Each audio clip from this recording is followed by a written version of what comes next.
Gucci YouTube, it's your boy Black. Got 3 long face, skinny body, and we back still black with some more fire Boruto anime, manga, content. Well, probably just manga because I ain't even been anime for a while, but it don't matter. Don't forget to like, comment, subscribe, smash that like button, share the video with your friends, and let's hop right into the business. Yes, sir, ski.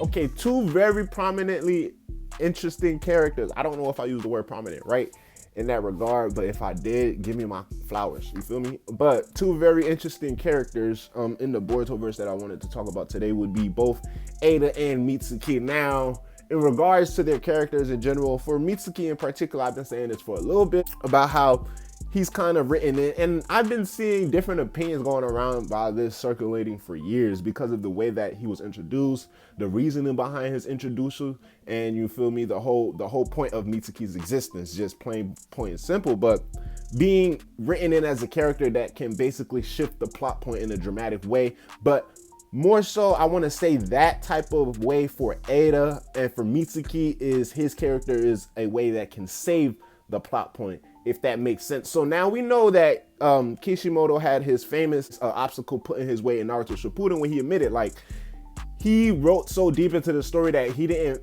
figure out a good way to kill Madara. He couldn't kill Madara because he wrote him basically to be invincible, but he already understood that Naruto and Sasuke, regardless, needed to fight not only a stronger opponent, but then themselves eventually fighting each other, but he still needed to figure out a way to get through Madara. So you can say that people do learn from their mistakes, or definitely in the terms of creators, they learn from previous shows, previous works, and all of that jazz. So I'm looking at both Mitsuki's character and Eida's character. Just starting off with Mitsuki's character, Naruto ordered Orochimaru to basically make a defense force, do research, do all of these things in preparation for Otsutsuki invasion, prior to the knowledge of Momoshiki and Kinshiki's arrival, but in preparations of like a possible army or whatever the fuck they, you know what I'm saying, they should be expecting to come. So Mitsuki is the byproduct of that mission given to Orochimaru, and Mitsuki is hands down a clone built from scratch of Orochimaru. We see a whole lot of different genes that connects him with the Sage mode. He has all of these different genetics that allows him to do the snake type of transformation jutsu like Orochimaru does, and he's very keen and quick with it, right? So Mitsuki off bat was introduced as a prodigy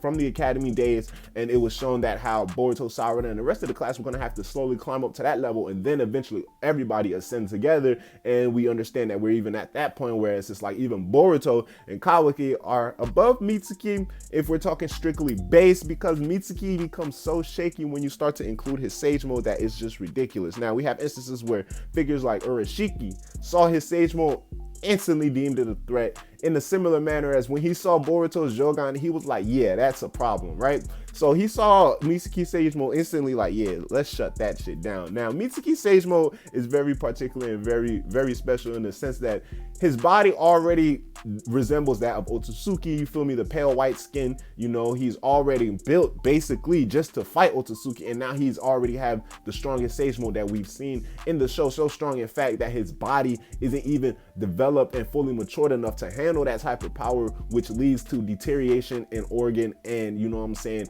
any type of other bodily part damage or failure if Mitsuki decides to tap into that power to a certain extent. Now we understand Mitsuki going full power in that mode, he is able to move quick enough to where a powered up Orochimaru, stronger than he was in the 4th grade ninja war, was not able to react to this man stealing the scroll out of his hands, and was actually shocked from the speed and power boost that Mitsuki got from his Sage mode. And that was when Mitsuki, let's just say he was 10 years old. A lot of people want to argue 8 to 10 in the academy years for Boruto and his class in them, but let's just say, just to give Mitsuki the benefit of the doubt, he was 10. Even say he's 11, bro. That's wild, because now we go a few years later to the current point in the timeline. Mitsuki's 13, 14, 12, somewhere around that age.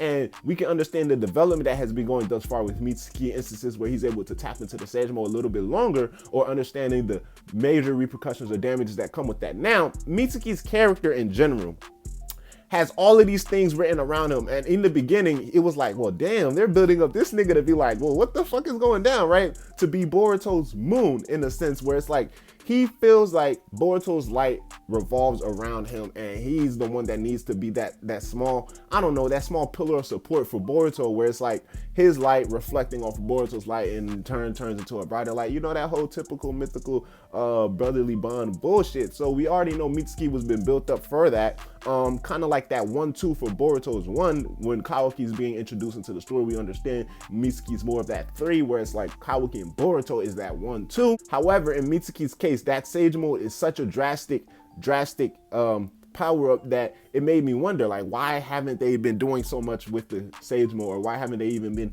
implementing it more into the manga other than just the one shot that Kishimoto did and shit like that. And it helps me understand, well, they're getting themselves to a point in the story where obviously it's been pointed out even within the story itself by characters such as Mitsuki and Sarada, where it's like the opponents are becoming ridiculously strong, and the problems that Boruto are facing are becoming so like out of reach that it's literally no one else he can rely on other than Naruto and Sasuke. Everybody else is just sitting ducks, and we've been saying that for months. And now even in the previous chapter, we have Mitsuki and Sarada confirming, like, bro, we've been doing nothing. Basically, like, we need to get strong enough that Boruto can rely on us, and we already understand that that is going to have to be a very crucial situation coming up, especially into the events of the time skip. Now with Mitsuki, he's been built up to be like so fucking strong to the point where the plot doesn't know exactly what to do with his Sage Mode, and they want to take a safe time to basically say, okay, we might introduce his full power in an instance where there's absolutely no hope, or maybe we've written ourselves too far into the story to go back, where it's like, okay, we can overturn it with Mitsuki Sage Mode because we never went too deep into it to where y'all say we can't do that, but deep enough to where it's understandable and it's acceptable, in the sense where we see with the Deepa match, Mitsuki put out Sage Mode last minute to save the niggas. All episode long, we was asking, how the fuck is anybody finna save these niggas? Deepa should slaughter these niggas, right? Mitsuki Sage Mode at that point in time was the plot device. So I see instances where Mitsuki Sage Mode will be continued to be used as a plot device in order to further progress Boruto and his comrades, but also just allow a maybe like a benchmark or a stepping stone for Boruto and them. So within Mitsuki's case, it's gonna be easier to power him up to match against those Otsutsuki versus Boruto, where it's like, okay, he's already being argued, is he becoming too overpowered? How much stronger is he compared to Kawaki and shit like that? And even compared to Sarada, where it's like, well, how much more powerful can a Mangekyo or Eternal Mangekyo Sharingan or even a Rinnegan make Sarada, when we're talking about these niggas touching Jigen, Ishiki, and Cold level, where Mitsuki is like, well, this Sage Mode is so special, we haven't seen it at all. You feel me? We've seen instances where Mitsuki is just shocking the entire world with the type of power that he's able to possess with the Sage Mode. We understand he's a secret key that goes against the Otsutsuki clan as per Naruto's mission given to Orochimaru. So what's to say that his character's power won't be used as a plot device for some type of obstacle that Kishimoto will run into in the future? And then in turn, when it comes to Eida, it's much more in our faces right there with Eida. And I've even said it in my previous videos, where it's like, Eida's power is so broken and is so huge. It's just like she has no choice but to be on the good guy side or to die, because if not, the story cannot progress any further. When you have a character, not let alone just one character, but a dynamic duo such as Eida and motherfucking Damon introduced so early into the story, where it's like they're not the main villains, or it's not even a climactic point of a major battle scene, and you introduce them with powers such as reflecting, and then powers such as automatically nobody can hurt me as soon as I look into your eyes and shit like that, you're automatically falling in love with me. How are you expected to fight that type of character? And then last chapter was chapter 69, Shikamaru pulling up not his 200 IQ but 500,000 IQ big brain ball jutsu, you feel me, on Eida, gave me this big brain idea where it's like, that obviously is going to have to be the case. Well, not obviously, but it will have to be the safest route to take, especially from a writer's standpoint, because there's no way to write out Eida's, ability unless he has unrevealed weaknesses that he has yet to tap into, which we already understand those are hints. And this is how Eida's character is used, not as a plot device such as Mitsuki character, but a major plot point where it's like he can do whatever he wants with this character, using her power as an excuse in order to turn the story to whichever way he wants. Meaning like, okay, they got this major power, this major, you feel me, like advantage over any opponent they face, being Eida and Damon. If Shikamaru was somehow able to convert them over to their side, they don't have to worry about basically figures like Naruto and Sasuke And you know what I'm saying? Everybody in the village basically except for Boruto and Kawaki rendering themselves useless against the enemy, regardless of whatever attack or whatever approach they decide to take. They're gonna be useless against both Eida and Damon, especially Damon, with everything being reflected directly back at them. Not just that, but twice as strong in a similar sense to Momoshiki's Rinnegan abilities. So you take a figure like Eida and Damon, you put them on the good guy side, you're able to not necessarily sidelight them, but we understand the typical shonen trope. When the villain joins the good guy's side, they get weaker. Or when the villain joins the good guy's side, we understand more weaknesses about their abilities. All of a sudden, they're not able to solo 5 different people anymore. So in a way, I can see Shikamaru, yes, convincing Eida probably to join their side. And that's definitely going to be how it rocks out, because her power and Damon's power put together is too much of an obstacle for Kishimoto to figure out how he's going to write himself out of this without, dragging on the arc. And especially at this point in time where people start to feel like maybe the Code arc has been dragged out, but it's been picking up definitely in the last few months. However, Eida's power is definitely going to be used as a plot device, and similarly Damon's power as well, in the same sense, because they're so strong and they're so overpowered that you can't even just do something what you did with Madara, where like you get the whole ninja world to jump this nigga and get him caught off guard. Damon can't get caught off guard.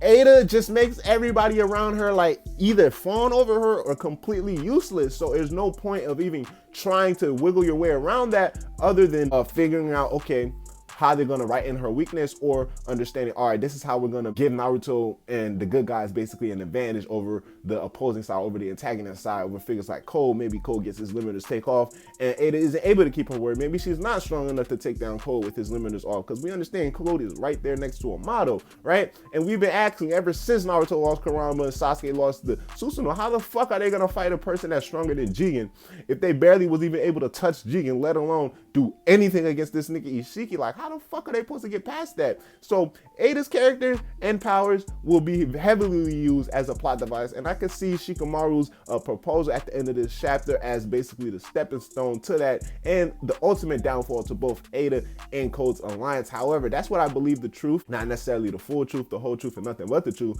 but the surface truth for both Eida and Mitsuki's characters, and how they're gonna have major changes on the Boruto story, where it's like, if the character wasn't there, it would be going a completely different way. You take away Eida, it's like, well, damn. Or not even just taking away Eida, because in Eida's sense, it's like, you keep her as like, if Eida was built up to be the main villain, like she was already hyped from the start of the story, kind of like how Ishiki was, and then revealed eventually, and now it's Eida and we understand her powers. How do y'all think niggas is gonna beat her, bro? They had to make her resolve something as simple as, oh, I just want to be with Kawaki, and make it alliance as flimsy as like, if I feel like you keep on fucking up Code, I'm gonna end you. So niggas like Shikamaru could figure that out and understand, well, there's no way to beat this bitch. I don't know why this nigga Kishimoto wrote her into the story, but hey, I'm gonna try to convince her to join our side, yo. But to my next video, man, leave your thoughts below. How do y'all feel about both Mitsuki and Eida, especially after these events of Boruto chapter 69? And until my next video, holla at your boy. Comment below. I'ma holla at y'all. Black shit out, yes sir. Hey, can we take a trip to the sky? Show them that our limit's too high. Cocoa butter hips on the west side. She said